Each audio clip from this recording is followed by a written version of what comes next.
Hi friends, ನಮಸ್ತೆ. ಮನೇಲಿ beetroot ಜಾಸ್ತಿ ಇದೆ, ಏನು ಮಾಡೋದು ಅಂತ ಗೊತ್ತಾಗ್ತಿಲ್ಲ ಅಂದರೆ ಒಂದು ಸತಿ ಈ ಥರ ಟ್ರೈ ಮಾಡಿ ನೋಡಿ. ಮಕ್ಕಳು ತುಂಬ ಇಷ್ಟಪಟ್ಟು ತಿಂತಾರೆ.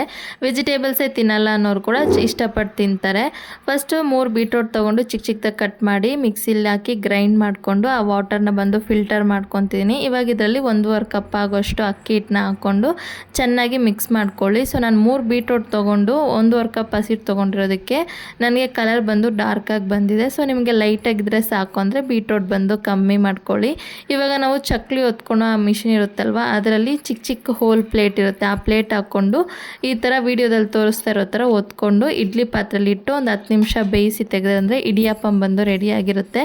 ಇದನ್ನು ಕನ್ನಡದಲ್ಲಿ ಏನಂತ ಕರಿತೀರ ಅಂತ ಗೊತ್ತಾದರೆ ಮರಿದರ ಕಮೆಂಟ್ಸಲ್ಲಿ ತಿಳಿಸಿ. ಸೂಪರಾಗಿ ಬಟಾಣಿ ಮಸಾಲೆ ಜೊತೆ ಇಟ್ಟು ತಿಂದ್ವಿ. ನೀವು ಕಾಯಿನ ಹಾಲು ಜೊತೆನೂ ತಿನ್ಬೋದು, ತುಂಬಾ ಚೆನ್ನಾಗಿರುತ್ತೆ. ಖಂಡಿತ ಟ್ರೈ ಮಾಡಿ ನೋಡ್ಬಿಟ್ಟು ಹೇಗಿತ್ತು ಅಂತ ತಿಳಿಸಿ. ವಿಡಿಯೋ ಇಷ್ಟದಲ್ಲಿ ಲೈಕ್ ಮಾಡಿ. ಬಾಯ್.